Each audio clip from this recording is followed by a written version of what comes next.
After 8 hours of continuous rain, this is what the city of Lambayeque in northern Peru looks like. People who live here say their lives have been turned upside down. Forecasters say the rains have been fueled by unusually warm temperatures in the Pacific. The floods are happening months after the country was hit by a severe drought and wildfires. The government has declared a 60-day state of emergency. At least 30,000 homes have been damaged and more than 800,000 people are short of clean drinking water. Snowfall triggered a series of avalanches in central and northeastern provinces of Afghanistan. Snow has buried 2 villages in Bagmatal district. Rescue has recovered at least 50 bodies from one village. They're still trying to reach the other. The minister in charge of disaster management says at least 150 homes have been destroyed. Rescue teams have been sent to help people who are trapped, but efforts are slow because heavy snow is blocking roads. The Afghan government says it's expecting more avalanches over the next 2 days. In the Uttaranchal area, there's some details coming through. Earthquake measured 5.3 on the Richter scale in Uttaranchal and 5.8 magnitude as per the National Seismological Bureau in the Rudraprayag area of Uttarakhand, and that's why the national capital has also felt the tremors. We are given to understand that for about 15 seconds the tremors lasted across the national capital. Flash flooding is causing chaos in the north tonight, and there's more trouble on the way. Sherry Lee Biggs has the details, and Sherry, residents are being told to brace for damaging winds and more torrential rains. Destructive winds and a relentless downpour. Pilbara roads have turned into dangerously fast-flowing rivers.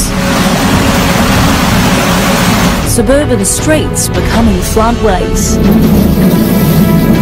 Tomorrow, gale-force winds and heavy rain, more than 100 millimetres, are expected to lash the Kimberley coast and Pilbara. But the tropical low isn't expected to turn into a cyclone. Strong currents have cut off remote communities. Motorists are stranded. Authorities frustrated their warnings are being ignored. Meanwhile, a powerful storm has hit Sydney. A month's worth of rainfall flooded streets in just 3 hours. Parts of the city have been brought to a standstill, damaging cars and homes. Fox News alert on a day when a huge weather system is moving through the south and all the way up to the east coast. There are reports of at least one tornado touching down in the East New Orleans area. There are reports of casualties as well, and in fact there are photos of twin twisters. Video from the New Orleans East Hospital that appears to be a tornado. Oh my gosh, that doesn't appear. That is a tornado. There it is. This is the tornado that moved over New Orleans East. Exactly. You expect to see this in the Central Plains. You don't expect to see this. There's that tornado.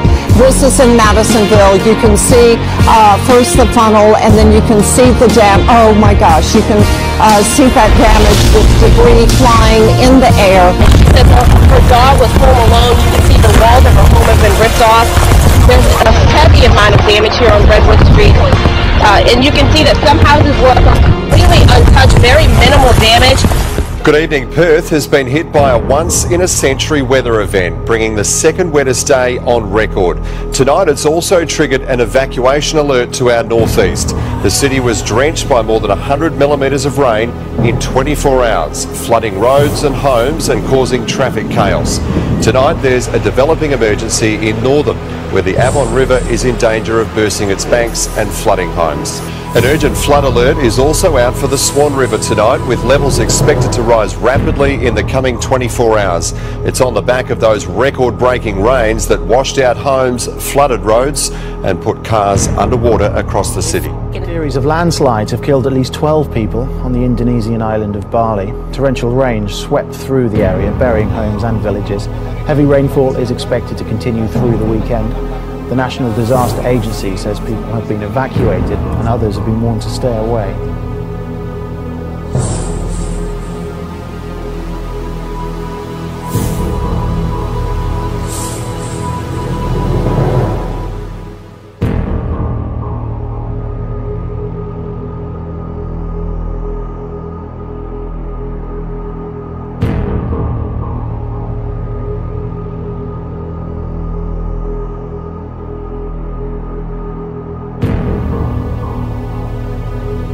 Reports are still coming in, but we know that at least 6 people have lost their lives and more than 100 people have been injured following an earthquake in the Philippines. Now, this was a 6.5 magnitude earthquake that happened shortly after 10 p.m. Issuing of an official catastrophic warning for New South Wales residents, the rural fire chief this afternoon saying, quote, "You will not outrun these fires. These are the worst possible conditions."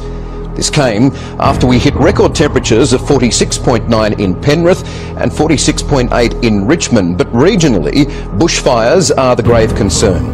49 of them are currently burning across the state, 17 are out of control. The regions highlighted in red there are facing, as we said, catastrophic conditions within hours. The Rural Fire Service further warning people there, if you're caught out in the open, you are likely to die.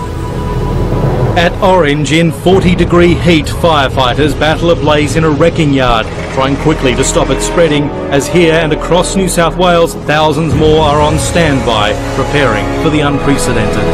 It's not another bad fire weather day. This is as bad as it gets. For the first time in 4 years, parts of the state face a catastrophic fire danger, with several hours of blasting hot winds forecast. Good evening. There are new developments in WA's flood crisis, with losses climbing into the millions. Huge sections of the state, from the Kimberley to the Great Southern, have been declared a natural disaster zone.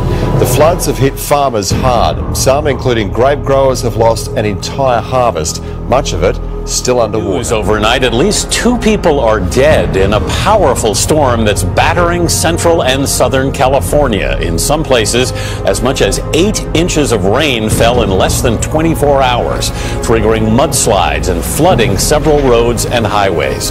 Flood watches and warnings are up in many places. High winds have brought down trees and power lines, leaving tens of thousands of people without power for a time. In Mozambique, a tropical cyclone that hit the eastern coast on Wednesday has killed 7 people, raising the death toll from 4 people earlier this week. The storm has brought heavy rains and winds of up to 160 kilometers an hour, raising the risk of flooding and crop damage in the southern African country. According to a statement released by Mozambique's Emergency Operational Center, about 130,000 people living in the Inhambane province, which is 500 kilometers north of the capital Maputo. New details about that powerful storm now, battering parts of the south, including a possible tornado touching down in Texas. The damage is evident.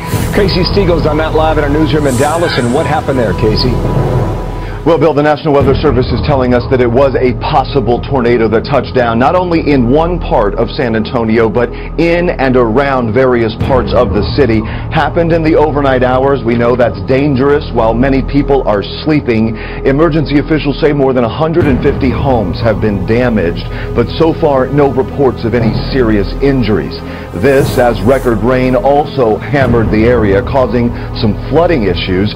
So as you can imagine, first responders have their hands full.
The worst hit area was literally on fire just a week ago. Now some 19 people are missing and feared dead because of the sudden floods in the mountains, where thousands of tourists were camping out on the last weekend of the summer holidays here.